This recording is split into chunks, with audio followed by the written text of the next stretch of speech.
Bom. Estamos aí com o nosso livro A Sabedoria da Vida, de Arthur Schopenhauer, A Arte de Organizar a Vida e Ter Prazer e Sucesso, da editora Golden Books, tradução da Jeane Rangel. Eu já li 72 páginas e vou iniciar agora o capítulo 4. Relembrando este livro aqui, é um texto, A Sabedoria da Vida é um texto que integra Parerga e Paralipômena. Esse Parerga e Paralipômena são 2 volumes do que se imagina seja a última obra do Schopenhauer. Eu já li, então, como eu disse, 3 capítulos, que estão aí em áudios anteriores, e eu vou pontuando quando eu acho necessário com uma outra indagação ou às vezes alguma informação, ou enfim, um diálogo aqui que eu vou fazendo também. Acho que isso fica bem rico, o texto fica bem mais rico.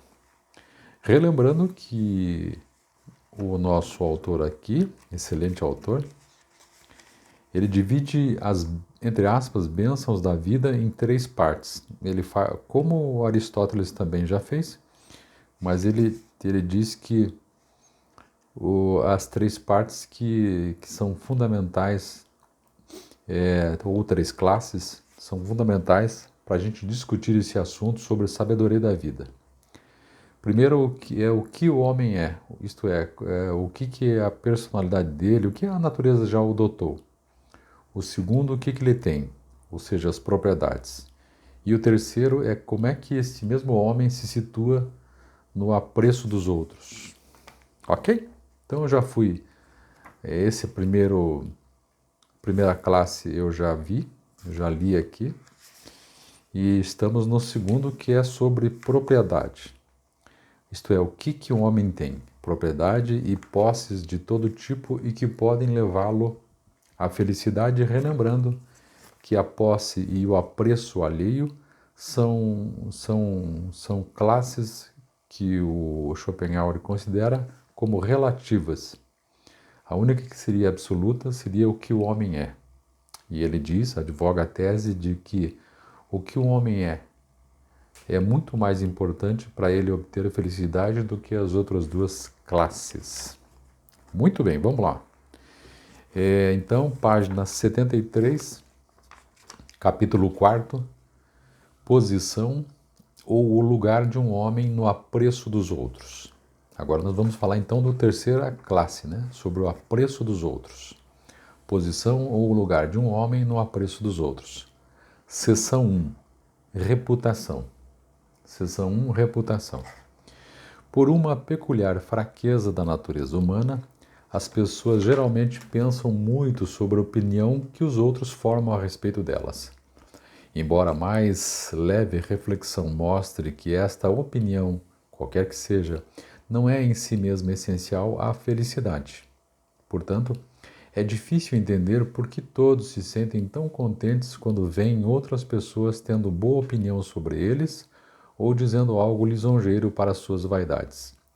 Se você afaga um gato, ele ronrona inevitavelmente. Se você agrada um homem, uma doce expressão de deleite aparece em seu rosto e, mesmo se o agrado for uma mentira palpável, será bem-vindo, se o assunto for para ele motivo de orgulho. Se só outras pessoas o aplaudirem, um homem pode se consolar por inequívoco infortúnio ou pela insignificância que obtém das 2 fontes de felicidade humana já discutidas, que são as 2 fontes, o que eu sou e, segundo, o que eu tenho. E, inversamente, é surpreendente quão infalivelmente um homem se ofende e, em alguns casos, fica profundamente dolorido por algum erro cometido contra seu sentimento de autoimportância, qualquer que seja sua natureza, grau ou circunstâncias da ofensa, ou por qualquer depreciação desfeita ou menosprezo. Se o sentimento de honra se apoia sobre esta peculiaridade da natureza humana, ele pode ter um efeito muito salutar sobre o bem-estar de muita gente, como substituto da moralidade. Mas sobre sua felicidade, mais especialmente sobre aquela paz da mente e a independência tão essenciais à felicidade, seu efeito será mais perturbador e prejudicial do que salutar. Isto é deixar a sua felicidade, a sua tranquilidade nas mãos do que o outro pensa sobre você é uma grande burrice, é uma grande bobeira. E também deixar a sua felicidade presa aos seus bens é uma grande bobeira. É muito melhor deixar a sua felicidade vinculada ao que você é. Vamos lá. Portanto, é aconselhável, do nosso ponto de vista, estabelecer limites a esta fraqueza, considerar adequadamente e estimar corretamente o valor relativo das vantagens e, assim, temperar o melhor possível esta grande susceptibilidade à opinião de outra pessoa, seja a opinião lisonjeira para nossa vaidade ou a que nos cause dor, pois em ambos os casos o sentimento tocado é o mesmo. É que é interessante também, né? Não sei se já aconteceu com vocês, isso acontece comigo.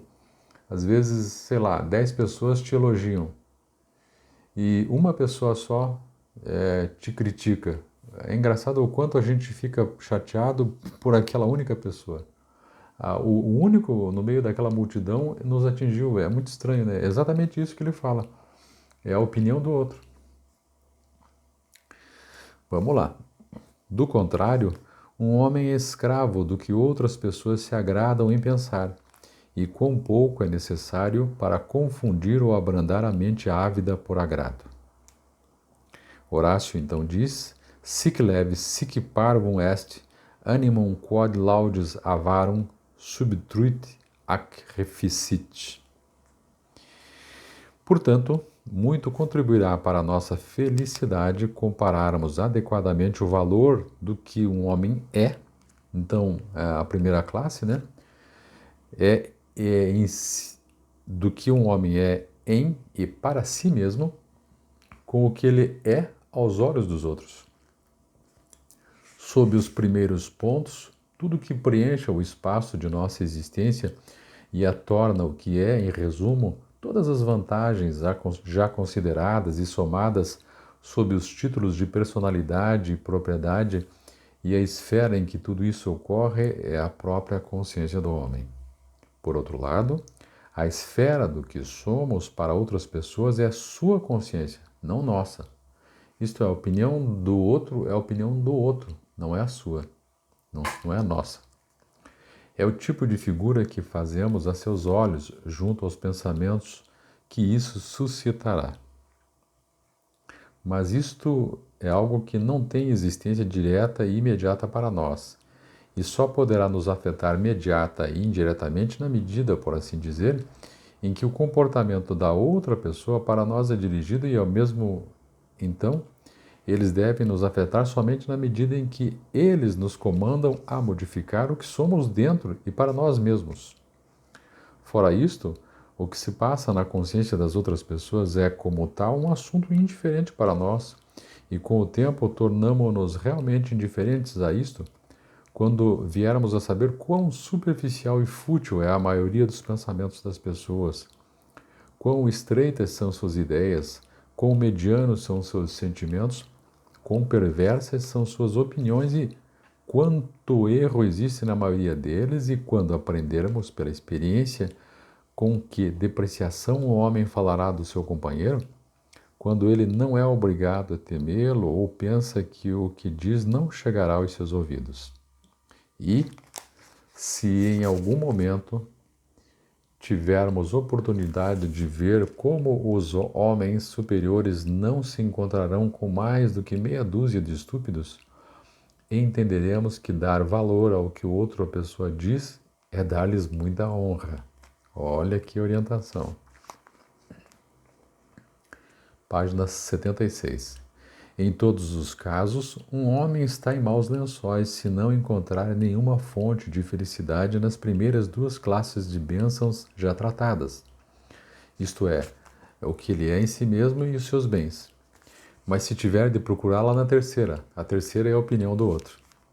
Em outras palavras, não no que ele é em si mesmo, mas no que é na opinião dos outros. Pois, afinal de contas, o fundamento de toda a nossa natureza e, portanto, de nossa felicidade é nosso físico, e o fator mais essencial da felicidade é a saúde, seguida em importância pela habilidade de nos mantermos independentes e livres de preocupações. Não pode haver concorrência ou compensação entre esses fatores essenciais de um lado e honra, pompa, posição e reputação do outro. No entanto, podemos atribuir muito valor ao último. Ninguém hesitaria em sacrificar este último pelo primeiro, se necessário.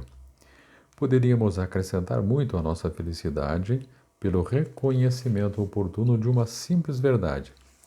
A existência real e principal de cada homem está em sua própria pele e não nas opiniões dos outros e, consequentemente, as condições reais de nossa vida pessoal, saúde, temperamento, capacidade, renda, esposa, filhos, amigos, lar, são centenas de vezes mais importantes para a nossa felicidade do que o que as outras pessoas se agradam em pensar de nós.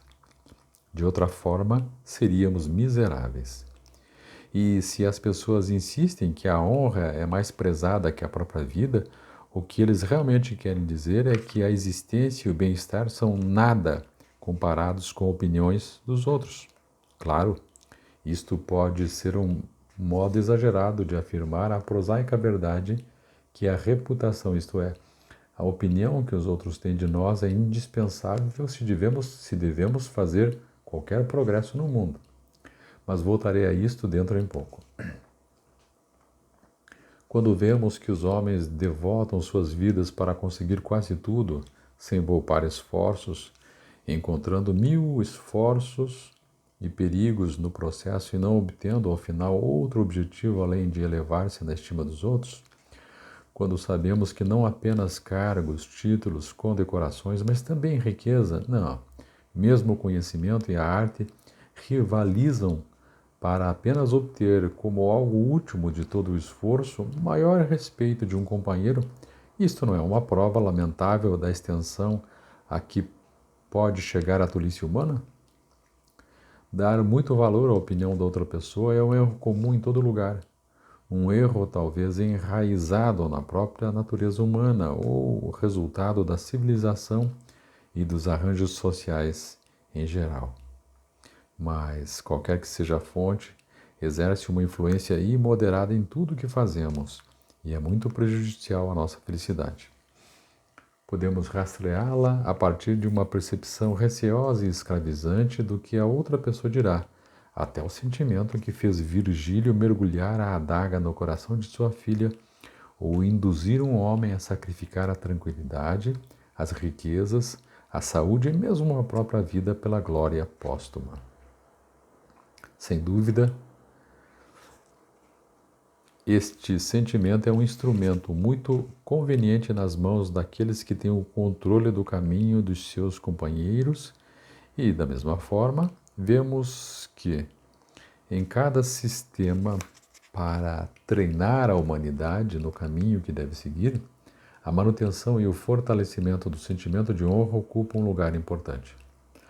Mas uma questão bem diferente do seu efeito sobre a felicidade humana é aqui nosso objetivo de estudo e deveríamos ser cuidadosos para dissuadir as pessoas de dar tal importância ao que os outros pensam. A experiência diária nos mostra, no entanto, que este é justamente o erro que as pessoas persistem em cometer. Muitos homens dão valor máximo precisamente ao que os outros pensam e ficam mais preocupados com isto do que com as ocorrências em suas próprias consciências. Na verdade, a coisa mais imediata e diretamente presente para eles. Invertem a ordem natural, vendo as opiniões dos outros como a existência real de suas próprias consciências como algo nebuloso, tornando primário o que é derivado e secundário, o que é principal e considerando o quadro que apresentam ao mundo como mais importante que a si mesmos. tentando assim obter um resultado direto e imediato a partir do que não tem realmente existência direta ou imediata, caem no tipo de loucura chamada vaidade, o termo apropriado para aquilo que não tem valor sólido ou intrínseco. Como um avarento, tais pessoas esquecem a finalidade de sua ansiedade para obter os meios. A verdade é que o valor que damos à opinião dos outros e o nosso constante esforço a respeito são, cada um deles, bem fora de proporção em relação a qualquer resultado que racionalmente esperamos atingir. Então, este tipo de atenção à atitude de outras pessoas pode ser visto como um tipo de mania universal que todos herdamos. Em tudo o que fazemos, quase a primeira coisa que pensamos sobre isso é o que as pessoas vão dizer. E perto de metade dos problemas e aborrecimentos da vida podem ser encontrados em nossa ansiedade a esse respeito. É a ansiedade que está na base de todo aquele sentimento de autoimportância que é tão frequentemente mortificado porque é tão morbidamente sensível. É a solicitude sobre o que as pessoas vão dizer que sublinha toda a nossa vaidade e pretensão, sim, e toda a nossa ostentação e arrogância também. Sem ela, não haveria 10ª parte da luxúria existente. Orgulho, de toda forma, ponto de honra e suscetibilidades, embora variem em tipo e esfera, no fundo são nada além disso. Ansiedade sobre o que os outros vão dizer e que sacrifícios isso custa. Podemos vê-lo até mesmo em uma criança e, embora exista em cada período da vida, é mais forte na velhice, porque quando a capacidade do prazer sensual falha, a vaidade e o orgulho têm somente a avareza para partilhar seu domínio. Os franceses, talvez, oferecem o melhor exemplo desse sentimento e entre eles há uma epidemia regular, aparecendo algumas vezes na mais absurda ambição ou em um tipo ridículo de vaidade nacional da mais vergonhosa jactância. Porém, eles frustram seus próprios ganhos, pois outras pessoas fazem brincadeiras com eles e os chamam de la grande nation. Página 79. Ilustrando especialmente este perverso e exuberante respeito pela opinião dos outros, deixe-me usar uma passagem do Times de 31 de março de 1846, contando com detalhes a execução de Thomas Weeks, um aprendiz que, por motivo de vingança, assassinou seu mestre. Temos aqui circunstâncias muito inusitadas e um caráter extraordinário, embora bastante adequado ao nosso propósito, e eles combinam para dar um quadro admirável dessa loucura tão profundamente embasada na natureza humana e nos permitindo formar uma noção precisa da extensão a que chegará. Na manhã da execução, diz o repórter, o reverendo capelão estava cedo atendendo-o, mas Weeks, além de uma postura silenciosa, não manifestou qualquer interesse em suas ministrações, parecendo ansioso apenas para portar-se bravamente perante os espectadores de seu fim ignominioso. Na procissão, Weeks caiu em seu lugar com alarido e, quando ele entrou no pátio da capela, declarou suficientemente alto para ser ouvido por várias pessoas em volta dele. Agora, então, como disse Dr. Dodd, logo conhecereis o grande segredo. Chegando ao cadafalso, o infeliz miserável subiu os degraus sem qualquer ajuda e, quando chegou ao centro, inclinou-se 2 vezes ao público, um procedimento que suscitou um enorme aplauso da multidão degradada embaixo. Este é um exemplo admirável do todo como um homem, com a morte mais pavorosa diante dos olhos, não se importará com nada além da impressão que consegue sobre uma multidão de estupefatos e a opinião que deixa atrás de si em suas cabeças. Houve a mesma situação no caso de Lecompte, executado em Frankfurt, também em 1846, por um atentado contra a vida do rei. No julgamento, ele estava muito aborrecido por não lhe ter sido permitido aparecer vestido decentemente perante a corte superior, e no dia da execução foi especialmente aflitivo para ele não lhe ter sido permitido barbear-se. Não é só em épocas recentes que se ouve falar desse tipo de assunto. Matteo Alemann nos conta, na introdução do seu celebrado romance Rusman del Farache, que muitos criminosos apaixonados, ao invés de devotar suas últimas horas ao bem-estar de suas almas como deveriam ter feito, negligenciam essa tarefa com o propósito de preparar e decorar um texto para discursar perante o cadafalso. Uso estes casos extremos como as melhores ilustrações do que quero dizer, pois elas nos dão uma magnífica reflexão sobre nossa natureza. A ansiedade de todos nós, nossas preocupações, vergonhas, aborrecimentos, problemas, desconfortáveis apreensões e extenuosos esforços são devidos, talvez na grande maioria dos casos, ao que as pessoas dirão, e somos, a esse respeito, tão tolos quanto aqueles miseráveis criminosos. Inveja e rancor são muitas vezes atribuídos a fonte similar. Agora, é óbvio que a felicidade, que consiste na maior parte de paz de espírito e contentamento, não seria servida tão bem por nada mais que reduzir o impulso da natureza humana a limites racionais, o que talvez devesse chegar a 1/5 do que é agora. Fazendo isso, livrar-nos-íamos de um espinho na carne que está sempre nos causando dor. Mas é uma tarefa muito difícil, porque o impulso em questão é uma perversidade natural e inata da natureza humana. Tácito diz: a ânsia da fama é a última que um homem sábio dispensa. O único modo de pôr um fim a esta loucura universal é perceber claramente que ela é uma loucura. E isto pode ser feito reconhecendo o fato de que muitas das opiniões nas cabeças dos homens têm tudo para serem falsas, perversas, errôneas e absurdas e, portanto, em si mesmas indignas de atenção, e mais, que as opiniões das outras pessoas devem ter pouca influência real e positiva sobre nós na maior parte das circunstâncias e fatos de nossa vida. Novamente, essa opinião tem geralmente um caráter tão desfavorável que preocuparia mortalmente um homem por ouvir dizer o que é dito sobre ele ou o tom utilizado para dizê-lo. E, finalmente, entre outras coisas, deveríamos ter claro o fato de que a própria honra não tem um valor direto, mas apenas indireto.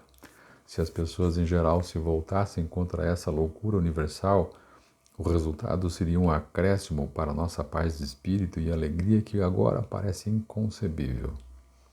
As pessoas apresentariam uma postura mais firme e mais confiante no mundo e, em geral, se comportariam de modo menos embaraçado e restrito. Observa-se que um modo de vida isolado tem uma influência excepcionalmente benéfica para a nossa paz de espírito, e isso principalmente porque assim escapamos de ter de viver constantemente à vista dos outros e de dar permanente satisfação às suas opiniões casuais. Em resumo, ficamos aptos a nos voltar para nós mesmos. Ao mesmo tempo, uma boa dose de infortúnios certos podem ser evitados, ao que agora estamos sujeitos enquanto lutamos contra as sombras ou, para dizê-lo mais corretamente, indulgindo com um malicioso tipo de loucura. E, consequentemente, daríamos mais atenção às realidades sólidas e as aproveitaríamos com menos interrupções no presente. Mas, do grego chalepa, kala, o que vale fazer é difícil de fazer. Muito bem, terminei então o capítulo 4, seção 1, sobre reputação. Depois virá a seção 2, que é o orgulho, desse livrinho maravilhoso do Schopenhauer, A Sabedoria da Vida, que tem aqui perto de 150 páginas. Portanto, eu estou indo no próximo vídeo, audiolivro, para a página 83 e vamos caminhando para a segunda metade do livro, com certeza. Tá legal? Recomendo muito este livro, eu tenho aqui em minhas mãos, da editora Golden Books, tradução da Jeane Rangel, A Sabedoria da Vida. Dê uma olhadinha nos demais vídeos anteriores, para você não perder a sequência que tá bem legal, tá bem bacana. E aí, deixe like, deixe comentário, siga-me aí. E é isso. Muito obrigado, um abraço, até mais. Tchau, tchau.